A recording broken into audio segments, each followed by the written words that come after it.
بسم اللہ الرحمن الرحیم اعوذ باللہ من الشیطان اللعین الرجیم بسم اللہ الرحمن الرحیم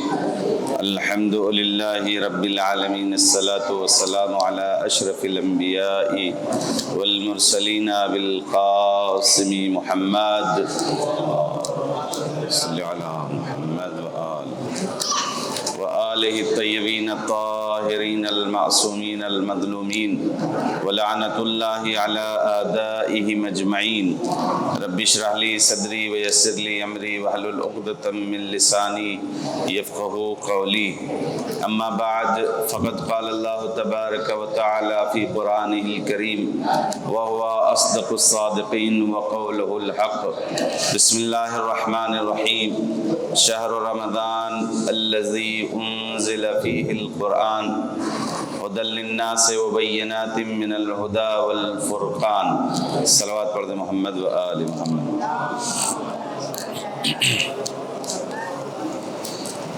معزز سامعین اکرام، ہماری گفتگو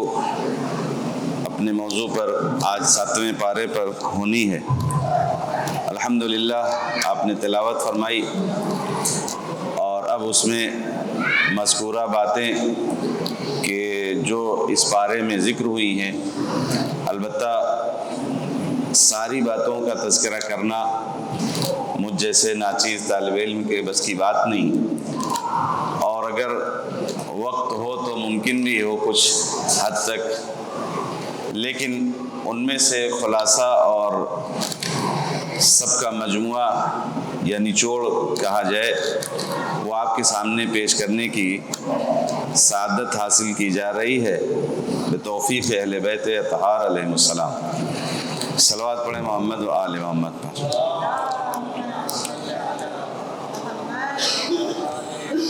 7واں پارہ یہ 2 حصوں پر مشتمل ہے، ایک تو سورہ مائدہ کی آیت اور دوسرے جو ہے سورہ انعام کی ابتدائی آیتیں کہ جو 1 سے لے کر 110 تک پر مشتمل ہے۔ سورہ مائدہ کی بقیہ آیتیں کی جو 83 سے لے کر 120 تک ہے، جس میں 4 یا یوں کہا جائے 3 یا 4 باتیں جو خلاصے کے طور پر آپ کے سامنے پیش کرنا ہے۔ سب سے پہلے تو حبشہ کے لوگوں کی تعریف، جہاں سے یہ آیت یہ پارہ شروع ہوتا ہے اس میں خداوند عالم یہ ارشاد فرماتا ہے وَإِذَا سَمِعُوا مَا أُنزِلَ إِلَى الرَّسُولِ تَرَى أَعْيُنَهُمْ تَفِيضُ مِنَ الدَّمْعِ مِمَّا عَرَفُوا مِنَ الْحَقِّ۔ یہ جب ان لوگوں کے سامنے یعنی تلاوت کی گئی جو نازل ہوا تھا خدا کی طرف سے، تو ان کے آنکھوں سے اشک جاری ہو گئے، یعنی یہ رونا شروع کر دیے۔ تفیض من الدم مما عرفوا، جب انہوں نے جان لیا کس بات کو، من الحق، حق کی خصوصیت یہی ہے، اور اگر دل پاک و صاف ہو تو جہاں بھی حق کا کلمہ، حق کی بات سنائی دے یا پڑھی جائے تو پھر دل اس کا اقرار کر لیتا ہے۔ چنانچہ انہوں نے جب اقرار کر لیا تو کہتے ہیں یقولون ربنا آمنا، پھر نبی کے سامنے انہوں نے اقرار کیا اور یہ کہنے لگے کہ ہم نے ایمان لے آئے۔ فاکتبنا مع الشاہدین، تو ہمارا نام بھی ان مومنین کے فہرست میں لکھ لیجئے۔ یہ آیت کا پس منظر تھوڑا سا الگ ہے۔ جناب جعفر ابن ابی طالب انہوں نے سورہ مریم کی حبشہ میں تلاوت کی عیسائیوں کے سامنے، تو وہ لوگ رونے لگے، اور اس کے بعد کا یہ پس منظر ہے۔ ایک روایت میں ہے کہ سورہ مریم کی حبشے میں، اور دوسری روایت میں ہے کہ جب مدینہ یہ لوگ آئے اور مدینے میں جناب جعفر ابن ابی طالب نے تلاوت قرآن میں سورہ مریم کی تلاوت کی، تو یہ لوگ، اور سورہ یاسین، سورہ حبشہ میں سورہ مریم اور مدینے میں سورہ یاسین کی تلاوت فرمائی، تو بے ساختہ چونکہ قرآن مجید جو کوئی آیتیں پڑھی جائیں یہ حق ہیں، اور حق جب پاک دل میں اترتا ہے تو بے ساختہ فطرت انسانی اپنے یعنی ان گناہوں کا اقرار کر لیتی ہے، اور جب گناہوں کا اقرار ہوتا ہے تو بے ساختہ آنکھوں سے آنسو آ ہی جاتے ہیں۔ پہلی بات یہی حبشہ کے یعنی نصارہ کی تعریف ہے، اور دوسرے ایک رائج معیار کی نفی ہے کہ جو چلتا آ رہا تھا اس کی یہاں پر مذمت اور نفی کی گئی ہے کہ اور حلال و حرام کے چند مسائل ہیں، قیامت اور تذکرہ حضرت عیسیٰ علیہ السلام کا تذکرہ ہے۔ جو رائج سنتیں تھیں اس کی نفی کی گئی ہے، جیسا کہ پیغمبر نے آیت یعنی قیامت اور روز محشر کے سلسلے سے کچھ گفتگو اپنے اصحاب کے سامنے کی تو اصحاب بہت متاثر ہوئے، اور متاثر ہونے کے بعد انہوں نے یہ اپنے آپ میں عہد کیا کہ آج سے ہم لوگ دنیا پرستی یا دنیا کو چھوڑ کر، یا جن لوگ دنیا کو نہیں چاہتے تھے لیکن خدا کے لیے آخرت کے لیے کم کام کر پاتے تھے، ان لوگوں نے یہ طے کیا کہ اب آج سے راتوں کو عبادت ہوگی، دن کو روزہ رکھا جائے گا۔ ان میں ان اصحاب میں امیر کائنات کی بھی ذات ہے، اور عثمان بن مظعون انہوں نے تو عہد کیا کہ آج سے آل و عیال کو ترک کر دیں گے اور صرف اللہ اور اس کے لیے کام اور اس کی عبادت میں زندگی بسر کریں گے۔ چنانچہ جن لوگوں نے عہد کیا اور اس پر کام کرنے لگ گئے، پھر ایک دن عبداللہ یعنی عثمان بن مظعون کی بیوی آئیں، اور آنے کے بعد ام المومنین کے سامنے، تو ام المومنین نے انہیں دیکھا کہ یہ اچھی بھلی عورت ہیں لیکن چہرے سے پزمردگی کے آثار ہیں اور حشاشیت و بشاشیت نظر نہیں آ رہی ہے، تو انہوں نے پوچھ لیا کہ تم نے اپنا یہ حال کیوں بنایا ہے، تھوڑا سا حشاش بشاش رہو، سنگ و سور جاؤ، یہ حالت کیسی کیوں بنائی ہے؟ تو انہوں نے یہ عرض کیا کہ ہم کس کے لیے بنائیں، اس لیے کہ ہمارے شوہر تو اب مسجدوں میں رہتے ہیں، اللہ کی عبادت کرتے ہیں، اور ان سے اہل و عیال سے مطلب نہیں ہے۔ تو یہ بات پیغمبر تک پہنچی، پیغمبر نے سب کو اکٹھا کیا، اور اکٹھا کرنے کے بعد وہاں آپ نے خطبہ دیا اور یہ بتایا کہ حق والے اگر صحیح جگہ پہنچ جائیں تو پھر سنت الہی یا جس بات کو حکم خدا نے دیا ہے، حلال چیزوں کو حرام نہیں کیا کرتے، یعنی بال بچوں کے ساتھ زندگی گزارنا، کھانا پینا، دنیا کی نعمتوں کو آخرت کے لیے استعمال کرنا یہ جائز ہے۔ اس بات کو یعنی اس کو ناجائز نہ سمجھو۔ یہ ایک وہ پیغمبر کے سامنے ایک سمجھیے کہ اپنے اصحاب کو ایک نقطہ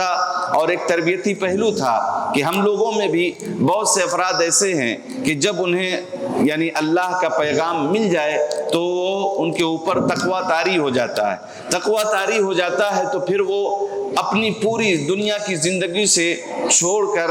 دور ہو کر صرف اللہ اللہ یعنی رہبانیت جس کو کہا جائے۔ پیغمبر نے کہا اسلام میں رہبانیت نہیں ہے، اسلام رہبانیت کا دین نہیں ہے، یہاں اپنے بال بچوں، اپنے اہل و عیال، دنیا کی ساری لذات کا استعمال کر کے آخرت کے لیے آمادگی کرنے کا نام اسلام ہے۔ لہٰذا ہمیں بھی وہی کرنا چاہیے، یقیناً عبادتیں خدا کی ہونی چاہیے، اور میں نے اس سے پہلے بھی آپ نے سنا ہوگا مجھ سے ہی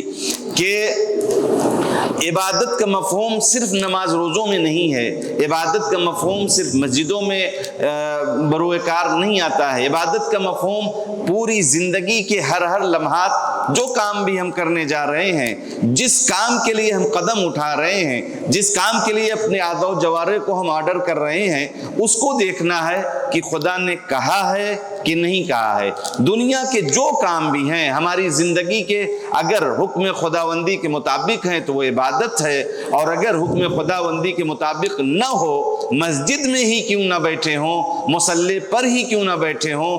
وہی نماز خدا کے لیے اگر نہیں پڑھ رہے ہیں، لوگوں کو دکھانے کے لیے اگر پڑھی جا رہی ہے تو یہ عبادت نہیں ہے، اگرچہ مصلی پر ہیں، اگرچہ مسجد میں ہیں، لیکن اگر مسجد میں نہیں ہیں لیکن اپنا ایک ایک قدم پھونک کر رکھتے ہیں، یہ سوچ کر رکھتے ہیں کہ خداوند عالم نے کن باتوں کا حکم دیا ہے اور کن سے روکا ہے، تو وہ اگرچہ مسجد میں نہیں ہے، اگرچہ مصلی پر نہیں ہے، لیکن وہ بھی عبادت کہلائے گی۔ لہٰذا اس بات کا خیال رکھنا چاہیے۔ اس کے بعد ایک تربیتی پہلو ہے کہ ہمیشہ اکثریت صحیح نہیں ہوتی۔ اکثریت یعنی اکثر کسی بات پر اگر متفق ہو تو یہ بات ہمیشہ صحیح نہیں ہے۔ 109 نمبر کی آیت میں خداوند عالم نے یہ ارشاد فرمایا ہے کہ یوم یجمع اللہ الرسل فیقول ماذا اجبتم قالوا لا علم لنا انک انت علام الغیوب، کہ جس وقت قیامت کے دن لوگوں کو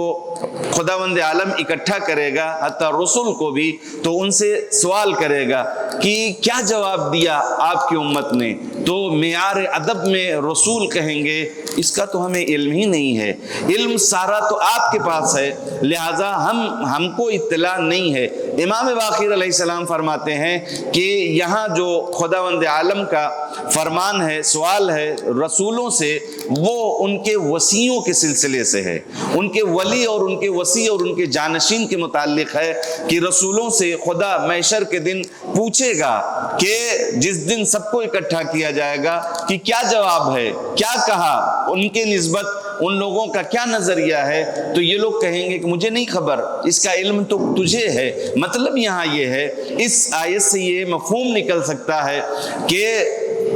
اپنے جانشینوں کا علم نبیوں کو نہیں ہے، اپنے ولیوں کا علم نبیوں کو نہیں ہے، اس کا علم کس کے پاس ہے؟ خدا کے پاس۔ مطلب یہ ہے کہ خدا ہی نبیوں کا جانشین بنا کر دنیا کو حوالے کرتا ہے، اور حتیٰ نبیوں کو بھی نہیں معلوم۔ اگر پہلے پارے کی تفسیریں کچھ باتیں آپ کے ذہن میں ہوں تو وہاں ان لوگوں نے جناب اشمعیل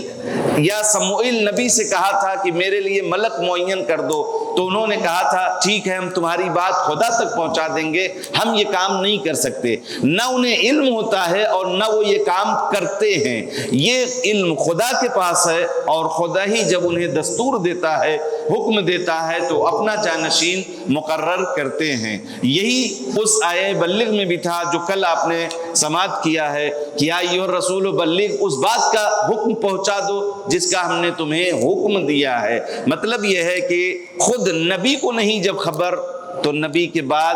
دیگر لوگوں کو کہاں سے اس بات کا علم ہے، اس سے آپ اندازہ لگا سکتے ہیں۔ اس کے بعد حلال و حرام کے کچھ مسائل ہیں کہ ہر چیز خود سے حلال یا حرام مت بناؤ، جیسے کہ میں نے آپ کے سامنے وہ بات پیش کی کہ رہبانیت جو جائز کام ہے، میاں بیوی کے ساتھ کی زندگی، دنیا میں دنیا کی لذتوں سے استفادہ اٹھانا، یہ سارے حلال ہے، خداوند عالم نے جائز قرار دیا ہے۔ اس کو ہم اگر رہبانیت اختیار کر لیں، شادی ہم نہیں کریں گے، دنیا کی لذتوں کو ہم بگاڑ کر کھائیں گے، کھانے کی غذاؤں کو ہم اس کو ترک اللذات کر دیں گے، تو یہ سارا کام اسلام میں نہیں ہے۔ اور قسم کے لیے بھی مواخذہ کیا گیا ہے کہ قسمیں دو طرح کی ہیں، ایک تو جو روا روی میں کھا لیں یعنی مذاق اور ہنسی میں،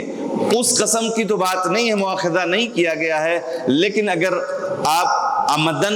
ارادے کے ساتھ قسم کھائیں تو اس قسم کو اگر توڑ دیا ہے تو اس کے لیے کفارہ بھی ہے، یعنی 10 مسکینوں کو اوسط کا کھانا کھلانا، یا انہیں کپڑے دینا، یا ایک غلام کو آزاد کرنا، یہ کفارہ یعنی کس کا کفارہ ہے؟ قسم کا۔ قسم اگر آپ کھائیں ارادے کے ساتھ کہ یہ کام ہم کریں گے یا یہ نہیں کریں گے، تو اس قسم کا کفارہ یعنی اس قسم کو پورا نہ کرنے پر یہ کفارہ لاگو ہوتا ہے جو قرآن مجید کا حکم ہے۔ اگر یہ تینوں کام کفارے نہیں دے سکتے، یعنی نہ 10 مسکینوں کو کھانا کھلا سکتے ہیں، اور نہ ہی انہیں کپڑے دے سکتے ہیں، اور نہ ہی غلام آزاد کر سکتے ہیں، تو 3 دن مسلسل روزہ رکھنے کا حکم ہے۔ اس کے بعد خداوند عالم کا ایک اور حکم ہے، شراب، جوا، بت یا پانسا، جس کو کہیں نہ کہیں وہ شطرنج میں آتا ہے، پانسا اسی سے مربوط ہے، یہ سب حرام ہے، یہ سب عمل شیطان ہے۔ یا ایھا الذین آمنوا انما الخمر والمیسر والانصاب والازلام، یہ چاروں چیزیں کیا ہے؟ رجس ہے،